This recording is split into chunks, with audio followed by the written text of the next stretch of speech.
राधे राधे। जय माता दी, जय भोलेनाथ, जय महाकाल, जय सिया राम। आज हम श्री शिव महापुराण के महात्म्य के चौथे अध्याय में प्रवेश कर रहे हैं और इसमें कथा आती है कि किस तरह से चंचुला की प्रार्थना से ब्राह्मण ने उसे पूरा शिव पुराण सुनाया था और समय अनुसार शरीर छोड़कर चंचुला शिवलोक ले जाकर पार्वती जी की सखी बनी थी। तो जैसा कि हमने पिछले वीडियो में बात कही थी कि जो चंचुला थी वो भयभीत होकर ब्राह्मण के चरणों में गिर गई। ब्राह्मण ने उसे उठाया था और फिर ये उपदेश दिया। ब्राह्मण बोले, सौभाग्य की बात है कि भगवान शंकर की कृपा से शिव पुराण की इस वैराग्य युक्त तथा श्रेष्ठ कथा को सुनकर तुम्हें समय पर चेत हो गया है। हे ब्राह्मण पत्नी, तुम डरो मत, भगवान शिव की शरण में जाओ। शिव की कृपा से सारा पाप तत्काल नष्ट हो जाता है। मैं तुमसे भगवान शिव की कीर्ति कथा से युक्त उस परम वस्तु का वर्णन करता हूं जिससे तुम्हें सदा सुख देने वाली उत्तम गति प्राप्त होगी। शिव की उत्तम कथा सुनने से ही तुम्हारी बुद्धि इस तरह पश्चाताप से युक्त एवं शुद्ध हो गई है। साथ ही तुम्हारे मन में विषयों के प्रति वैराग्य हो गया है। पश्चाताप ही पाप करने वाले पापियों के लिए सबसे बड़ा प्रायश्चित होता है। सत्पुरुषों ने सबके लिए पश्चाताप को ही समस्त पापों का शोधक बताया है।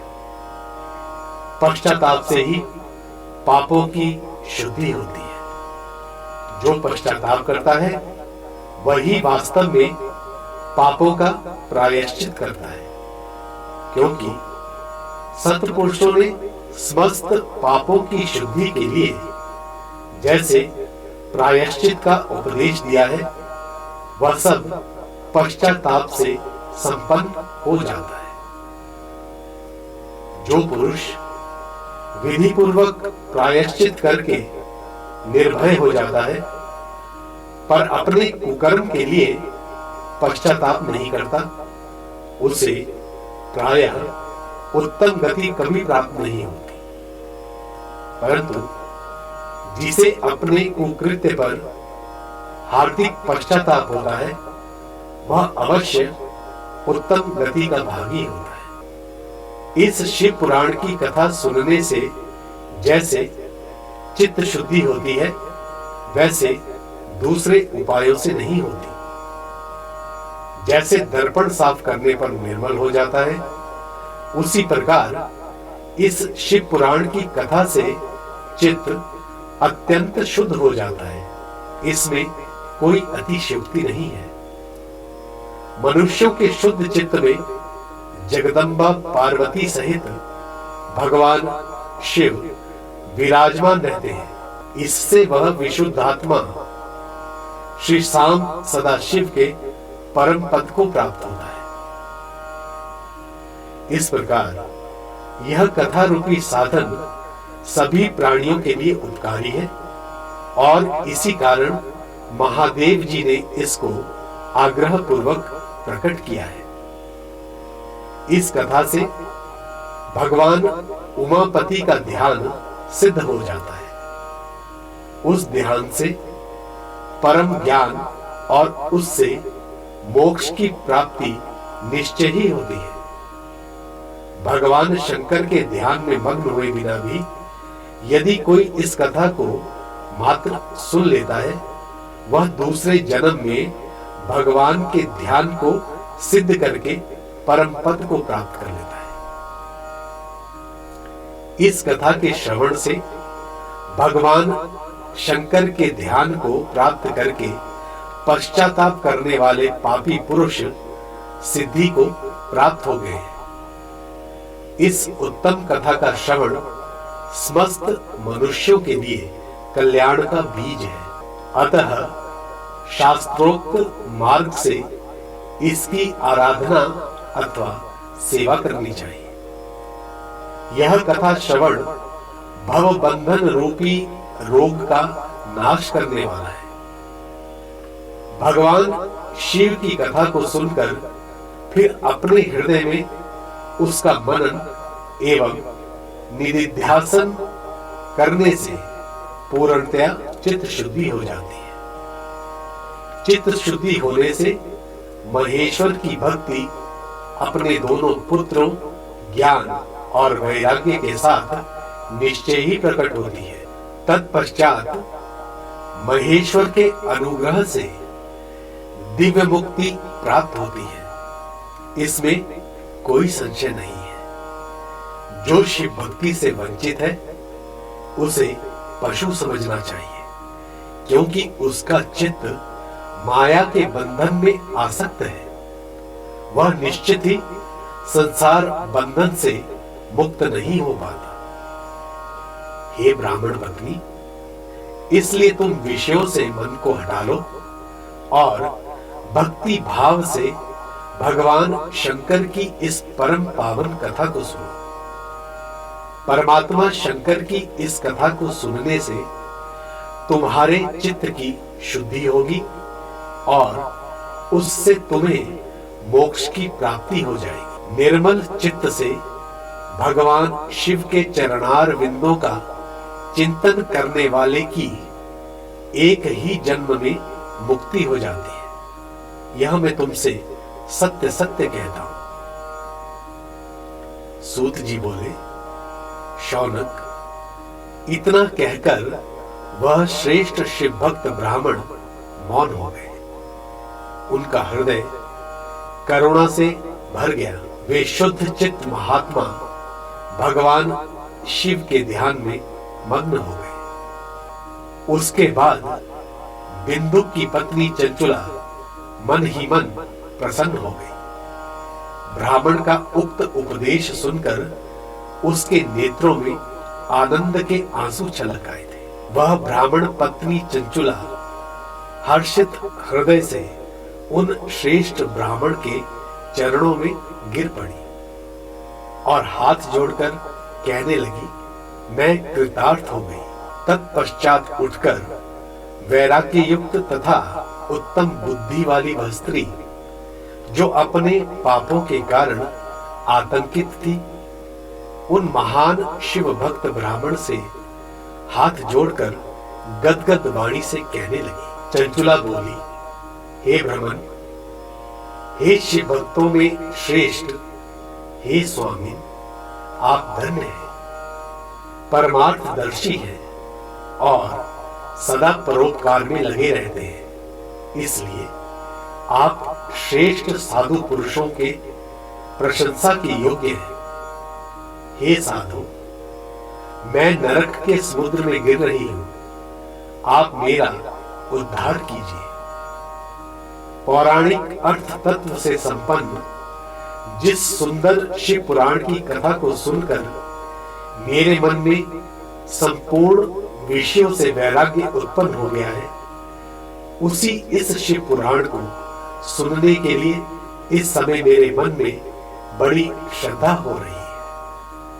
सूत जी बोले, ऐसा कहकर हाथ जोड़कर उनका अनुग्रह पाकर चंचुला उस शिव पुराण की कथा को सुनने की इच्छा मन में लिए उन ब्राह्मण देवता की सेवा में तत्पर होकर वहीं पर रहने लगी। तदंतर शिव भक्तों में श्रेष्ठ और शुद्ध बुद्धि वाले ब्राह्मण देवता ने उसी स्थान पर उस स्त्री को शिव पुराण की उत्तम कथा सुनाई। इस प्रकार उस गोकर्ण नामक महाक्षेत्र में उन्हीं श्रेष्ठ ब्राह्मण से उसने शिव पुराण की परम उत्तम कथा सुनी, जो भक्ति, ज्ञान और वैराग्य को बढ़ाने वाली तथा मुक्ति देने वाली है। उस परम उत्तम कथा को सुनकर वह ब्राह्मण पत्नी अत्यंत कृतार्थ हो गई। उन सद्गुरु की कृपा से उसका चित्त शीघ्र ही शुद्ध हो गया। भगवान शिव के अनुग्रह से उसके हृदय में शिव के सगुण रूप का चिंतन होने लगा। वह प्रतिदिन तीर्थ के जल में स्नान करके जटा और वल्कल धारण करने लगी तथा समूची देह में भस्म लगाकर रुद्राक्ष के आभूषण धारण करने लगी। वह भगवान शिव के नाम जप में लगी रहती थी। संयमित वाणी और अल्पाहार करते हुए गुरु के बताए हुए मार्ग से वह शिवजी को प्रसन्न करने लगी। हे शौनक, इस प्रकार शंभु का उत्तम ध्यान करते हुए उस चंचुला का बहुत सा समय बीत गया। तत्पश्चात समय के पूर्ण होने पर भक्ति, ज्ञान और वैराग्य से युक्त हुई चंचुला ने अपने शरीर को बिना किसी कष्ट के त्याग दिया। इतने में ही त्रिपुर शत्रु भगवान शिव का भेजा हुआ एक दिव्य विमान द्रुत गति से वहां पहुंचा, जो उनके अपने गणों से संयुक्त और भांति भांति के शोभा साधनों से संपन्न था। चंचुला उस विमान पर आरूढ़ हुई और भगवान शिव के श्रेष्ठ पार्षदों ने उसे तत्काल शिवपुरी पहुंचा दिया। उसके सारे मल धुल गए थे। वह दिव्य रूप धारिणी दिव्यांगना हो गई थी। उसके दिव्य अवयव उसकी शोभा बढ़ाते थे। मस्तक पर अर्धचंद्र का मुकुट धारण किए वह गौरांगी देवी शोभाशाली दिव्य आभूषणों से विभूषित थी। वहां पहुंचकर उसने त्रिनेत्रधारी महादेव जी को देखा। ब्रह्मा, विष्णु आदि देवता उन सनातन शिव की सेवा कर रहे थे।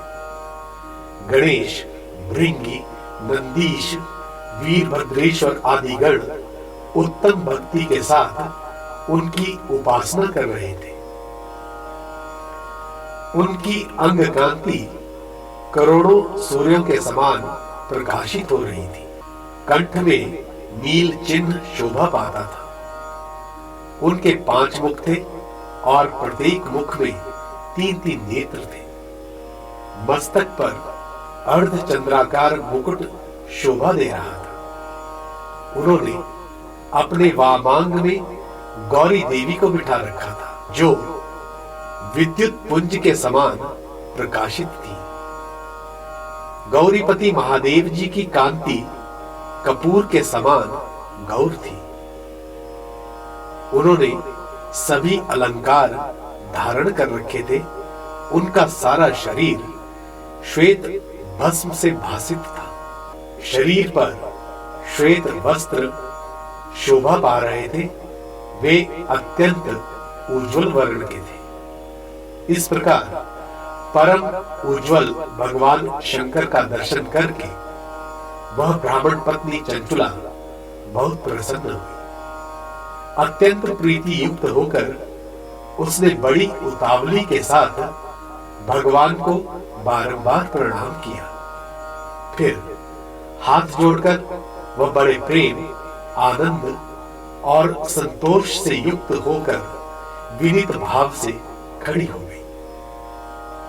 उसके नेत्रों से आनंद अश्रु की अविरल धारा बह रही थी तथा संपूर्ण शरीर में रोमांच भरा हुआ था। उस समय भगवती पार्वती और भगवान शंकर ने उसे बड़ी करुणा के साथ अपने पास बुलाया और सौम्य दृष्टि से उसकी ओर देखा। पार्वती जी ने तो दिव्य रूप धारिणी बिंदु प्रिया चंचुला को प्रेम पूर्वक अपनी सखी बना लिया।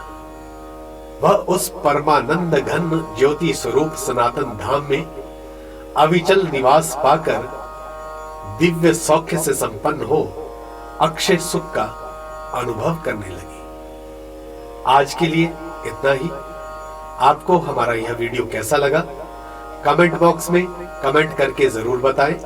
और हां, जिन लोगों ने अभी तक हमारे इस चैनल को सब्सक्राइब नहीं किया है उनसे निवेदन है कि हमारे इस चैनल को जरूर सब्सक्राइब करें और नोटिफिकेशन बेल दबाना ना भूलें। जय भोलेनाथ, हर हर महादेव।